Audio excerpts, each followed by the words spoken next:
There's a certain kind of beauty in watching something that was never supposed to fall collapse, not because it was overpowered, not because it was outmatched, but because at the very core, it misunderstood what it meant to survive. The Viltrum Empire from is often framed as the ultimate power fantasy, a civilization of gods, unbreakable bodies, unstoppable will.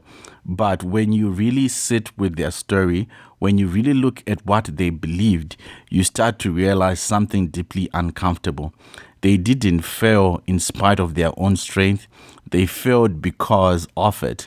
And that is what makes their story so quite devastating. Viltrumites are beautiful in design, not just visually but structurally. They are a species that has, in many ways, transcended the limitation that define most life through what the series called smart atoms. They can reshape their bodies at a fundamental level, they can fly, they can survive the vacuum of space, they can enjoy impacts that should erase existence itself, and maybe most importantly, they endure. They age slower, they grow stronger over time, they don't degrade in the way we understand, they don't fade, and there's something almost poetic about that. A species that doesn't have to confront decay never has to confront vulnerability, and if you never have to confront vulnerability, you never have to develop the things that come from it: empathy, compassion, connection. So, what do you build when you are born into perfection? The Viltrum might build a philosophy that feels on the surface almost elegant, strength above all else. It's simple, it's clean, it's beautifully efficient, but it's also incredibly incomplete because what they define as strength is purely physical: dominance, power, the ability to impose your will on others. And under Emperor Argyle, the idea became more than a belief. It became an identity, a way of seeing the universe. Other species weren't people, they were problems to be solved, and conquest wasn't cruelty, it was order.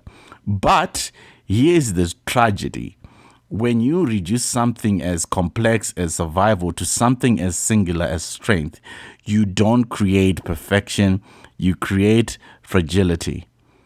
One of the most fascinating and honestly heartbreaking things about the Viltrumites is what they lack. They don't love, not really. They don't form bonds the way we understand them. Relationships are transactional. Reproduction is utilitarian, and emotion is a liability. There is a moment in their culture where attraction itself is filtered through violence, through achievement, through dominance. And while that might seem alien, there's something quite tragic about it because empathy isn't just a moral trait, it's an evolutionary one. It's what allows species to cooperate, to adapt, to survive things they can't face alone, and the Viltrumites chose to erase it, not because they had to, but because they believe it made them stronger. And then we have Thaddeus, a character who feels almost or like a contradiction because for the first time a Viltrumite he sees the cruelty, the emptiness, the quiet horror of what these people have become. And so he does something that in any other society might have sparked a reflection. He kills Emperor Aigal. But in a world where violence is the only language, his act doesn't create change. It creates an escalation. Because if strength defines truth, then the only response to disagreement is more strength, more violence, more dominance, and what follows is arguably the most defining moment of their downfall. The Great Purge is, in a way, very twisted way, the purest expression of Viltrumite ideology. If weakness is a disease, then you remove it completely. They didn't hesitate, they didn't question, they simply acted. Half the population gone, and what's haunting about this moment is how confident they were. They believed They were refining themselves, perfecting themselves, creating something unstoppable. But what they were actually doing was removing everything that made them sustainable. The thinkers, the healers, the minds that didn't fight but understood, they didn't lose people, they lost perspective. There is a concept in biology called genetic bottlenecks, and it's not dramatic, it's not explosive, it's quiet, subtle, it's devastating.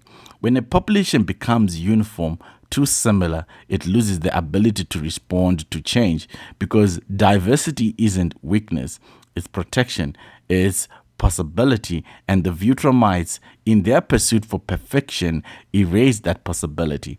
They became the same over and over again, a species that could withstand anything physical but had no defense against something unseen. The Scourge virus isn't just a weapon, it's a reality check. It doesn't overpower them, it doesn't outfight them, it simply exists. And because of everything the Viltrumite has done, every choice they have made, every belief they have held, they had no answer for it. No immunity, no preparation, no understanding. It spreads quietly, and then suddenly the strongest beings in the universe are dying in ways they don't even comprehend, bleeding, failing, breaking.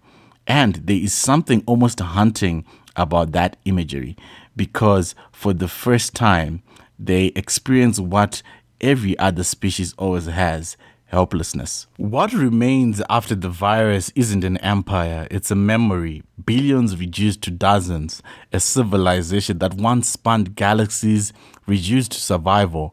And in one of the most striking images in the story, the dead are turned into a ring around the planet, a monumentum, not power, not failure, it's strangely beautiful in the way that all strategies are.